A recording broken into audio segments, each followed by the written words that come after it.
Kuna vikundi feki vinaundwa, vinapewa majina, vinatengenezewa mradi, vinaletwa, wanakaa, wanaamua, pesa zinatolewa, kikundi hakipo.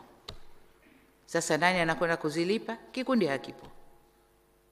Ni ukosefu wa uadilifu.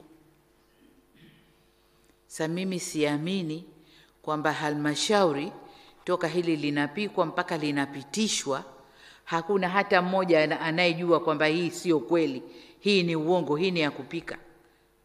Ni kwamba kule kote watu wanashirikiana kufanya hivyo. Kama madiwani wa upande huu wamefanya, na sisi wa upande huu tutafanya, na wa upande huu tutafanya, pesa zinalipwa, hazirudi, mnaangalia tu. Ile ni fedha ya serikali. Tunapotaka kutoa sadaka, tutasema jamani, mwezi fulani tutatoa sadaka. Lakini ile ni fedha ya serikali, imekusudiwa kupelekwa kwa wananchi, kufanywa maendeleo, halafu wananchi wapate ajira, wajiendeleze. Sio kuliwa tu hovyo na madiwani, hapana. Kwa hiyo kama hichi kiapo mnachokula hapa mnakisimamia, nendeni kasimamieni hayo. Na mnapoapa hapo, mimi huwa nawatizama sura zenu. Najua huyu anaapa kweli moyoni, huyu anasoma tu yale maandishi bana. Na kweli wengi wenu mnayasoma tu yale maandishi, lakini hamuapi kwenye mioyo yenu. Swala jingine lililopo sasa hivi, sukari. Tunashukuru sukari tayari imesambaa, na sukari nyingi zaidi tumeiagiza inakuja. Nendeni kasimamieni bei. Lakini wale watukutu, shughulikaneni nao. Shughulikaneni nao. Kama mnakula nao, kuanzia sasa acheni. Kama ndio wanao kugaieni vifedha huko vya kufanya nini, kuanzia sasa acheni. Shughulikieni wananchi. Sukari ipatikane, mambo yaende. Vinginevyo, kama kuna mkoa sukari haipatikani wakati sukari ipo nchini, bei ni kubwa, basi tutakutana kwenye assessment za mwenzi zile, tutaona huko. Masuala mengine ya kuzingatia, mahusiano mema. Lakini la kwanza niseme, la kwanza ni kujitambua. Waheshimiwa wakuu wa mikoa, jitambueni. Jitambueni. Jitambue nafasi yako, jitambue kwamba you are human being. You are a human being. Una utashi wako mwenyewe binafsi. Lakini kama binadamu umetumwa na serikali yako, umepewa jukumu hili hapa, fanya hapa. Sasa jitambueni. Jitambueni kwamba mimi ni mkuu wa mkoa, ni mwakilishi wa rais hapa kwenye eneo hili. Siku ya kilomita zangu hizi mimi ndio rais wao hapa. Na kama rais wa eneo, tuna miko yetu ya uongozi. Nadhani CS tukae tukumbushane. Tuna miko yetu ya uongozi. Lakini mbali ya miko ya uongozi, kuna ile heshima ya kawaida tu ya binadamu ya kubehave kule uliko wewe kama kiongozi. Kabla ile miko ya kuambiwa kiongozi usifanye hivi, usifanye hivi, usifanye hivi, usifanye hivi. Lakini wewe mwenyewe ukisha kujitambua, mimi ni kiongozi, nimekaa hapa, nimepewa dhamana hii, mwendo wangu uwe hivi. Jitambueni.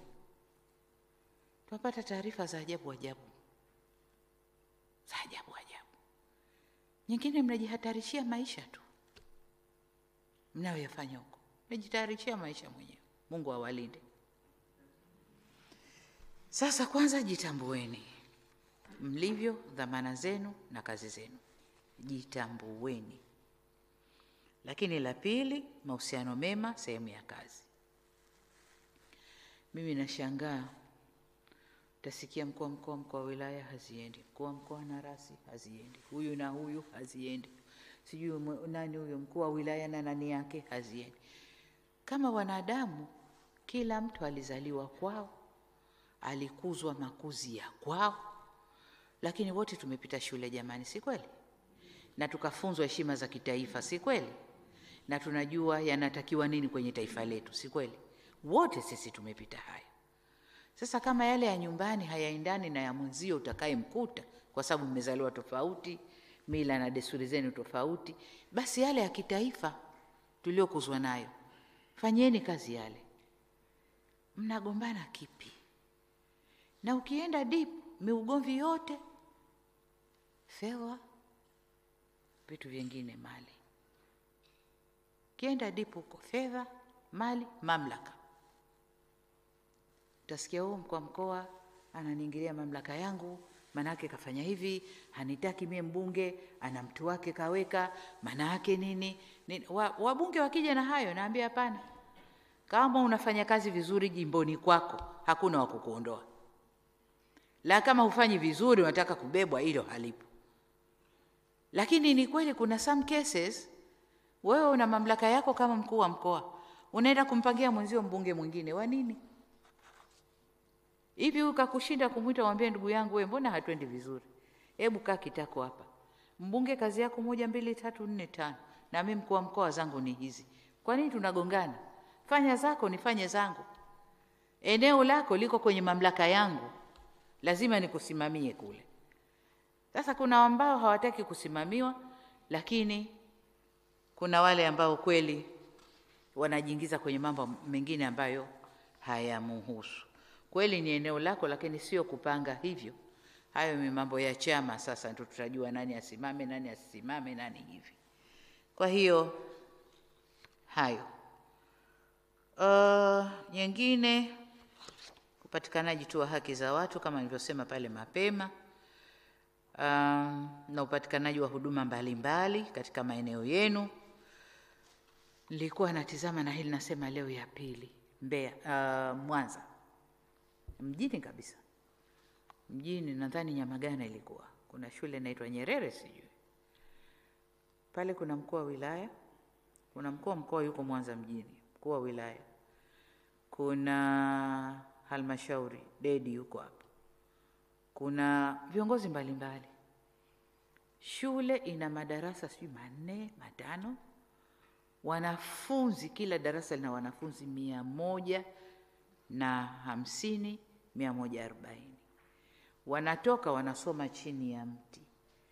Lakini fedha chungu mzima zimepelekwa. Chungu mzima zimepelekwa. Hivi shule ambayo iko mjini kabisa, viongozi walioko eneo lile wanashindwa nini kujua hapa tuna shule ina changamoto hizi? Mpaka ikatembelewe sijui na viongozi wa chama wale, ndio ingizwe kwenye TV, ndio ioneshwe. Wasema hii shule siko mjini. Imekuwaje shule iko mjini mpaka leo kuna changamoto hii? Wakati vijijini ndani huko kuna shule nzuri za marumaru na mafeni na vioo huko vijijini. Lakini mjini pale aibu, una shule aina hiyo. Na ndio maana nasema wewe kama rais wa eneo hilo, jua eneo lako.